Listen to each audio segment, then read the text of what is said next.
ઈસુના નામે પ્રાર્થના કેવી રીતે કરવી? ભટ્ટ ચેનલમાં આપનું સ્વાગત છે.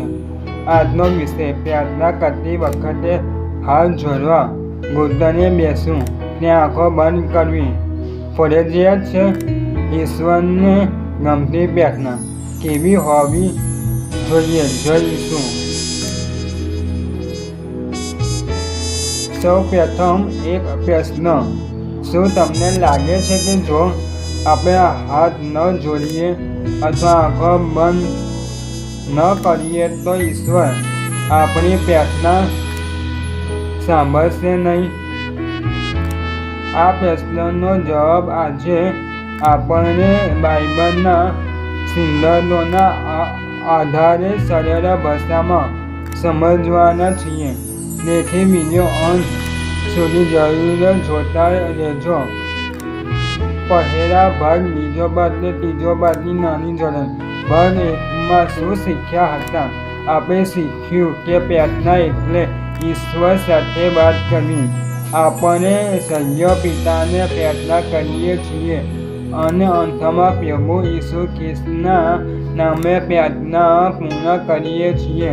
સાથે જ આભાર માનવો, પાપની માફી માંગવી અને પોતાની તથા બીજાઓની જરૂરિયાતો માટે પ્રાર્થના કરવી શીખ્યા હતા.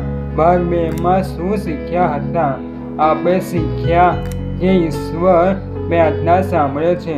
ઈશ્વરનો જવાબ ક્યારેક હા, ક્યારેક રાહ જો અને ક્યાંક આપણા હિત માટે ના પણ હોઈ શકે છે. તેથી વિશ્વાસ રાખવો જોઈએ. ભાગ 3માં શું શીખ્યા હતા? આપણે શીખ્યું કે પ્રાર્થના માટે કોઈ ખાસ સમય કે ખાસ જગ્યા ફરજિયાત નથી. સાથે જ નવા વિશ્વાસીઓએ બાઇબલ વાંચવાની શરૂઆત ક્યાંથી કરવી તે પણ સમજ્યા હતા. ભાગ 1, ભાગ 2, ભાગ 3 હજુ સુધી જોયા નથી તો કૃપા કરીને પહેલા તે વિડીયો જરૂર જુઓ, જેનાથી આજનો ભાગ વધુ સારી રીતે સમજાશે. હવે આજનો વિષય આપણે શરૂ કરીએ. શું હાથ જોડવા ફરજિયાત છે? જવાબ છે ના. બાઇબલ ક્યાંય એવું નથી કહેતી કે ઈશ્વર ફક્ત હાથ જોડીને કરેલી પ્રાર્થના જ સાંભળે છે. હાથ જોડવા એ આદર બતાવવાની એક રીત છે, પરંતુ ઈશ્વર તમારા દિલને જુએ છે. શું ઘૂંટણે બેસવું ફરજિયાત છે?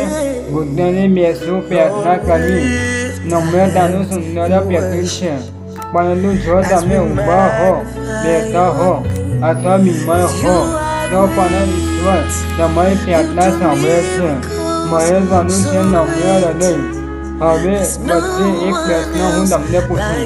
જો કોઈ વ્યક્તિ રસ્તામાં ચાલતો હોય અને તેને તરત ઈશ્વરને પ્રાર્થના કરવાની જરૂર પડે તો શું તે પ્રાર્થના કરી શકે? જવાબ છે હા, ચોક્કસ કરી શકે. ઈશ્વર કોઈ એક સ્થાનમાં બંધાયેલા નથી. તમે જ્યાં હોય ત્યાં ઈશ્વરને પ્રાર્થના કરી શકો છો. શું આંખો બંધ કરવી ફરજિયાત છે? આંખો બંધ કરવાથી ધ્યાન કેન્દ્રિત કરવામાં મદદ મળે છે, પરંતુ આંખો બંધ કરવી ફરજિયાત નથી. જો તમે વાહન ચલાવી રહ્યા હો, કામ કરી રહ્યા હો અથવા કોઈ એવી જગ્યાએ હો જ્યાં આંખો બંધ કરવી યોગ્ય ન હોય તો પણ તમે મનમાં ઈશ્વરને પ્રાર્થના કરી શકો છો. ઈશ્વરને ગમતી પ્રાર્થના કેવી હોવી જોઈએ? ઈશ્વરને એવી પ્રાર્થના ગમે છે જે સાચા દિલથી કરવામાં આવે, વિશ્વાસ સાથે કરવામાં આવે, નમ્રતાથી કરવામાં આવે, આભાર સાથે કરવામાં આવે, ઈસુના નામે કરવામાં આવે. ઈશ્વર શબ્દોની લંબાઈ કરતાં દિલની સચ્ચાઈ વધારે જુએ છે.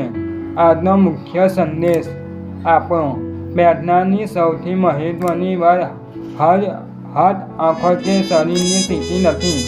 સૌથી મહત્વનું છે તમારું હૃદય ઈશ્વર તરફ વળેલું હોવું. છેલ્લે પ્રશ્ન પૂછું, શું પ્રાર્થના માત્ર પોતાની જરૂરિયાત માટે જ કરવી જોઈએ, બીજાઓ માટે પણ કરવી જોઈએ? આ પ્રશ્નનો જવાબ આપણે આગામી ભાગમાં જાણીશું. આગામી ભાગમાં આપણે શીખીશું કે બીજાઓ માટે પ્રાર્થના કેમ કરવી જોઈએ અને ઈશ્વરનો આભાર માનવાની પ્રાર્થના કેવી રીતે કરવી. જો આજનો વિડીયો તમને આશીર્વાદરૂપ લાગ્યો હોય તો તેને લાઈક કરો, શેર કરો, ચેનલને સબસ્ક્રાઈબ કરવાનું ભૂલશો નહીં. પ્રભુ ઈસુ ખ્રિસ્ત તમને આશીર્વાદ આપે. જય ઈસુ. મળીશું આગામી ભાગમાં. આમેન.